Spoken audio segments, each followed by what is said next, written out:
Hi, everybody. Welcome to a new episode of your Frederish podcast. My name's Gary, and here, once more, I'm your host for the day. At least in this podcast here. How are you doing? Tell me how you're doing today. It's a lovely and beautiful Friday, at least here in Curitiba.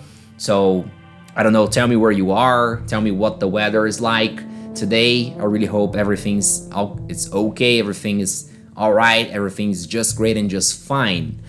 Well, today couldn't be any different. I must ask you to go grab your cup of coffee, water, soda, beer, whatever it takes for you to relax and pay attention and get involved to our words here, and integrate yourself, why not, with me in this very, very interesting topic. Well, as the title of this podcast suggests, today I'm going to talk about the book bestseller from 2012, Power of Habit by I almost always get his name wrong, Charles Duhigg. I have to be honest with you guys. I'm not sure if how to pronounce. This is certainly not English. The origin of this last name of the author is not English, so I'm not sure if it's Duhigg or Duhigg. But anyways, this guy there, okay? Well, this is one of the books I tell people, even those, who do not appreciate much of reading, okay? I tell them, you should read this book, at least once in your life. And why do I do that? You may be wondering. Well, the straight and simple answer is because the book, as the title suggests, talks about habits. Yeah, no brainer. But one thing that we don't stop to realize, we don't pay attention, we don't understand that, we don't visualize it, is that we humans, and not to say other animals, but we humans are extremely habit creatures. Okay, we're very, very much habit creatures. Okay, meaning we do things based, if not entirely, at least in a considerable amount, based on the habits we have established. Most of them, here's the cat leap, here's the catch. Most of these habits are subconscious, meaning we don't know they're there, but they are. Once we look inside of us, to that matter, we see that they're there all the time, and they have been there, all along. So that's the reason why I think that everyone should read this book. Have you read this book already? Well, in my case, I read it about 2 years ago, rather late, I would say. The book is 12 years old by now, almost 12 years old. It was released in February 2012, as I said before. But anyways, I read it late, but I read it, and I keep reading it. But for today, just so we can clarify a few points, I'll try to be. This book is very complex and simple at the same time, but we could spend like hours talking about it. But as you guys have witnessed before, as a courtesy by ChatGPT, I separate a few main points to deliver to you the main the essence of this book, so to say. All right. So this is it. I read it a few years ago, 2 years ago, as I said, and I have to confess that this has helped me to signify. I don't even know if that's a verb, but you know what I'm trying to say here. To re-signify lots of behaviors, lots of habits. Why not? Yeah, that's it. The book is pretty much of a helper as far as you understanding yourself, you looking inside, and I don't mean that in a spiritual way. I mean that in a technical and psychological way. Like paying attention. Like, what do you do when you wake up in the morning? Like, it's not that it's not meant to say that the habits are our enemies, that we have to pay attention to them so we can change them just because, no, this is not the point. The habits are most of the times our friends. They help us not to become crazy, because, for example, this is an old example I think everyone has heard before, but that's it. Let's do that. We're practicing English, so let me know if you heard that in English before. I suspect you haven't, but anyways, so you drive a car, right, or even ride a bicycle, but let's keep it to the car, right, which is something that takes you more time in life, so to say, to learn, to start doing that, okay, so if you have a good memory, or even if you don't have a very good memory, but if you start remembering, thinking about the first days, I'm not even talking about the driving lessons, but the first days, weeks where you started driving your own car,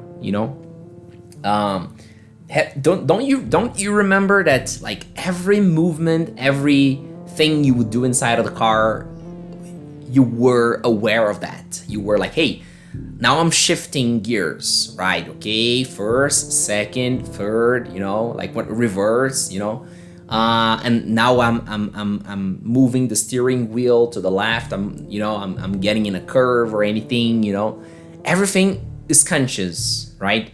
Today, years later, or in some cases, mine included, many years later, we're driving our cars, right? And we're doing that seemingly well, seemingly effortless, seemingly flawless, sorry. But we don't stop to think, every movement. We just do that. We just go with the flow, as they say, right? And that's okay, that's fine, That would be really boring, and I would say even dangerous if you would just be like nervous, always nervous, forever nervous after 10 years driving, and no accident or any extraordinary trauma or situation. That's a different story, but like you would be nervous like the way you were before, when you started driving, that wouldn't make any sense. That would be, as I said, even dangerous. That would be pretty dangerous, I would say. But anyway, so this is one example of how the book doesn't say that, but I'm just bringing that because I heard that when I started. I heard that and I realized that when I started driving. But anyways, that's it. The habits aren't bad things. Habits are good things. They help us to go ahead, to move on.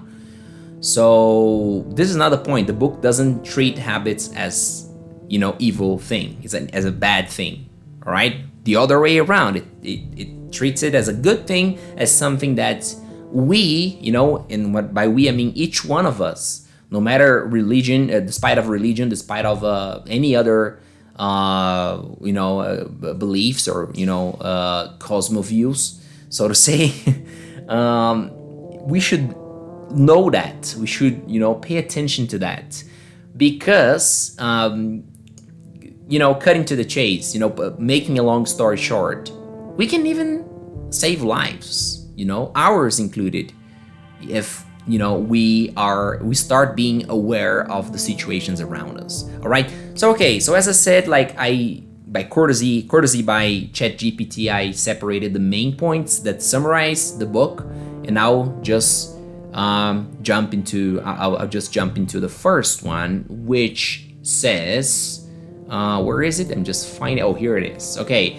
The book talks about the first point that ChatGPT has brought here is like the habit loop. Okay, the habit loop, right? If you don't know what a loop is, it's a word that it's even used in Portuguese, right? Loop is a circle or something like that goes and revolves, endlessly. That's a loop. Okay, so it talks about the habit loop. I'll read here the quote. Habits consist of a cue. Okay, a cue is something that ignites or helps igniting something else, right? In Portuguese we have deixa. But like, for example, in the theater, like the Deisha is like when a character says something that triggers, that initiates, that has the show expecting or waiting for or needing the other character's speech. So it's this actor's cue. Okay, that's it. That's a cue, right? That's a cue. That's the meaning of cue. CUE. Okay, so habits consist of cue, routine, and reward. Understanding this loop is crucial for changing habits. The cue triggers a routine, which leads to a reward, reinforcing the habit loop. Well, the book brings a story that is very interesting. I didn't know that before reading the book. That is that how was it that people started brushing their teeth, right? Like on a daily basis, right? And then the book tells the story that there was a campaign going on via the American government in the World War One, so 1914, 15, 16, all right? And they just, long story short, came to realize that they were having lots of casualties, meaning soldiers dying or being unable to fight, to keep, doing what they were supposed to in that context. Not because of gun bullet injury, or war injuries of in general, but just hear me out, because of, believe me or not, because of toothache, right? Because of toothache. And why was that? Because they weren't brushing their teeth. And why weren't they brushing their teeth? Because the culture, the tradition, you name it, of brushing your teeth every day, twice, 3 times, 4 times a day, didn't exist back then. Or at least it didn't exist the way it does today, all right? And they were just, throwing campaigns, trying to get the people conscious, about it, the importance. And none of these campaigns were working. None of these ads, trying to convince people, to persuade people brushing their teeth more often. None of them were working, or at least not the way they expected it to. So what did they do? Long story short again, they came to realize studies of some of the studies that the book covers or talks about or makes reference were going on back in the days. And then someone brought, like this thing, the whole thing of a trigger, and a reward. Okay. So what is the trigger here of brushing your teeth? Okay. So the toothpaste, okay, they started analyzing the whole context, the whole situation, and they realized that the toothpaste back in the days were not minted. Okay, they were not minted. All right, so they didn't have that fresh, that fresh sensation that any toothpaste causes today, and for a long time. And also they didn't have the foaming effect. When you brush your teeth, you have the foamings forming around of your mouth, right? So the fresh sensation became, and believe it or not, it is part of your habits. It is a trigger for you, whether you know that or not, whether you admit it or not, whether you even understand it or not. But it is like a trigger.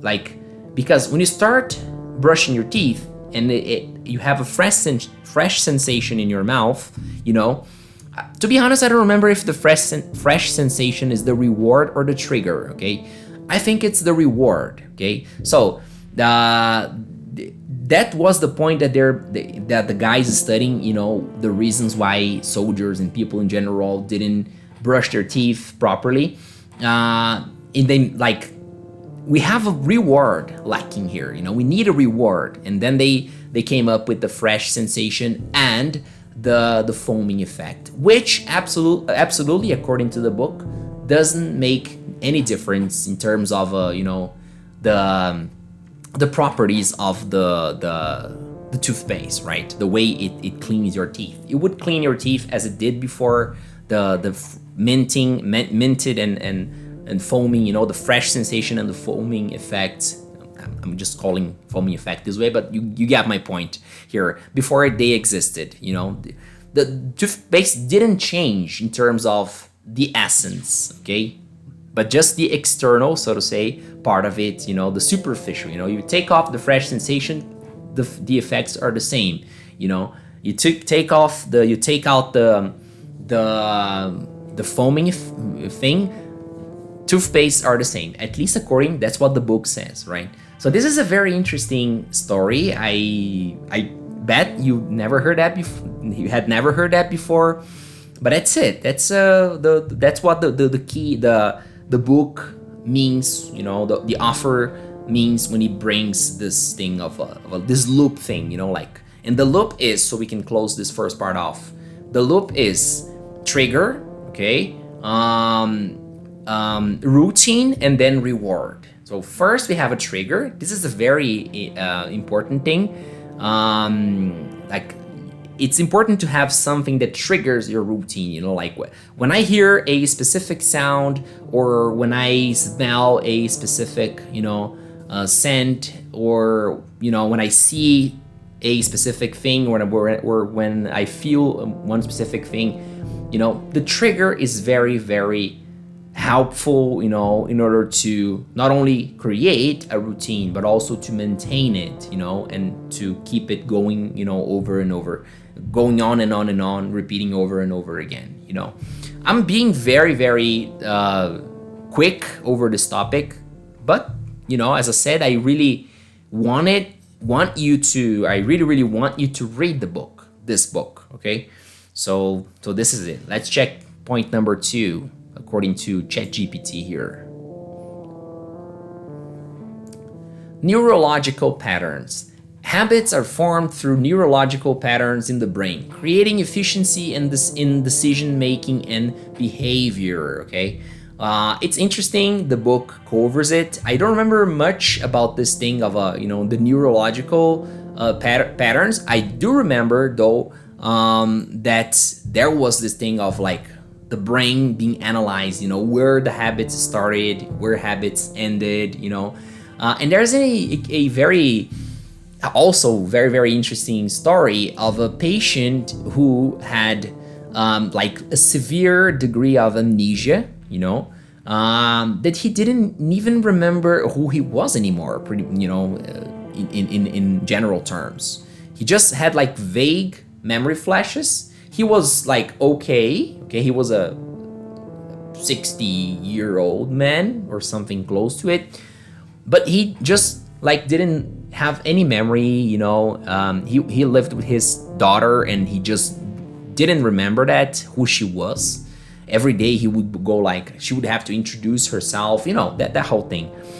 But of course he didn't even remember where he was. Like if he would go out, his house, where would he go? He didn't have this knowledge. That's obvious, right? But surprisingly enough, one day his daughter, like he was watching TV, which would be the thing that he would do most of the time. And then she was in the kitchen doing something, and then when she goes to the living room, to the silent living room, to check if her dad was okay, he was not there, and she just looked around the whole house. He wasn't there.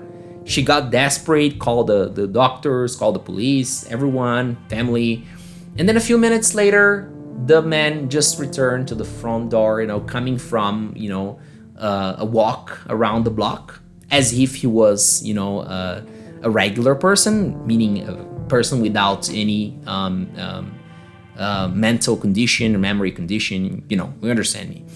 And then they just asked him where he had gone, and of course he didn't remember.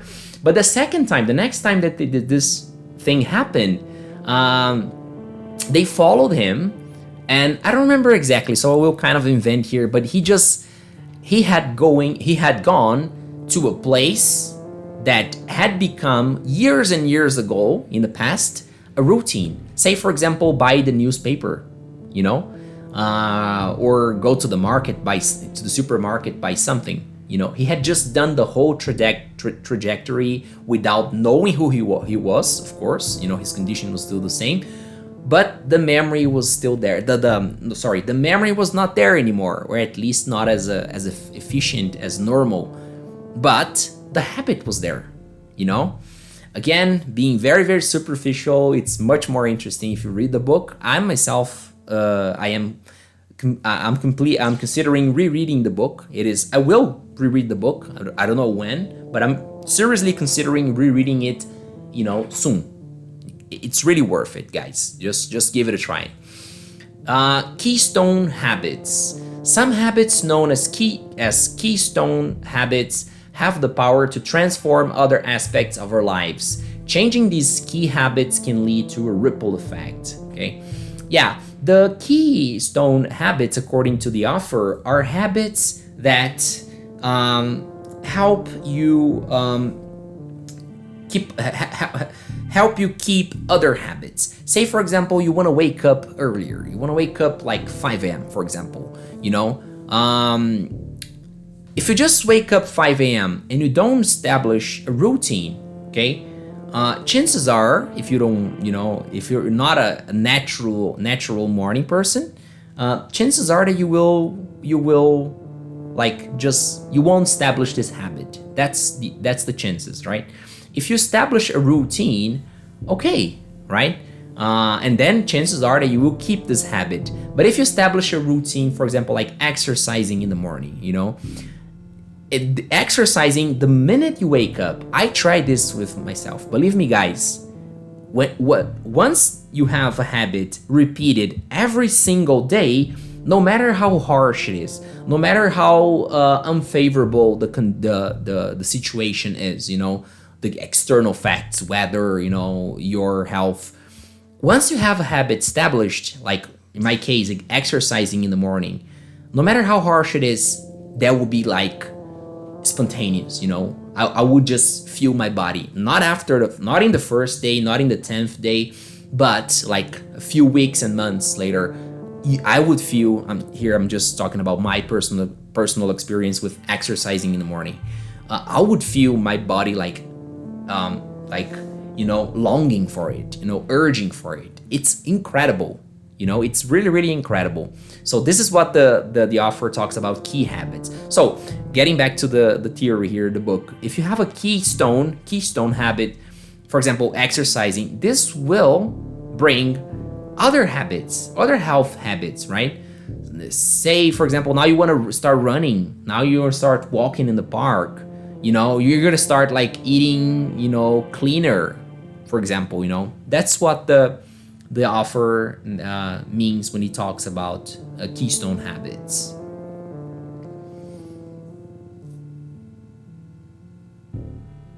Social influence. Social connections and the influence of groups play a significant role in shaping habits. Changing habits can be easier with the support of a community. Well, I think that the anonymous alcoholics can pretty much say one thing or two about it, don't they? Because, yeah, you know, like it is. Try that yourself, you know. Think of something you want to do, but you never manage to do it. You never, you know, for example, wake up earlier. That's the first example that always comes to me, because this was another thing, as it's already clear here. And it is very hard. I'm not naturally a morning person. Most people aren't. Some people are, but most people aren't. But once you establish a routine of doing that, you know, you just do that. But it is inevitably, it was not my case, but it is, you know, inevitably easier when you have someone else counting on you, you know, like say a friend or a brother, you know. Say, for example, you have a commitment with your brother, for example, or sister, that you will call each other 5:30 in the morning every day, and you have to pick it up. You know, you have to pick it up and talk for a few minutes. You know, say this is a morning commitment. You know, of course that will help you to leave your bed, because you don't want to let your brother down. You don't want to let your sister down, your friends, your family, or even people not so close genetically as in terms of relatives, right? Family. It is very, very effective doing things in groups, okay? So if you're, say, for example, quitting drinking, since I brought up the anonymous alcoholics, yeah, this thing of committing, of standing up, and talking to people, about you, about your addicts, your addiction, and committing to stop, the whole thing of just for today, I won't drink today.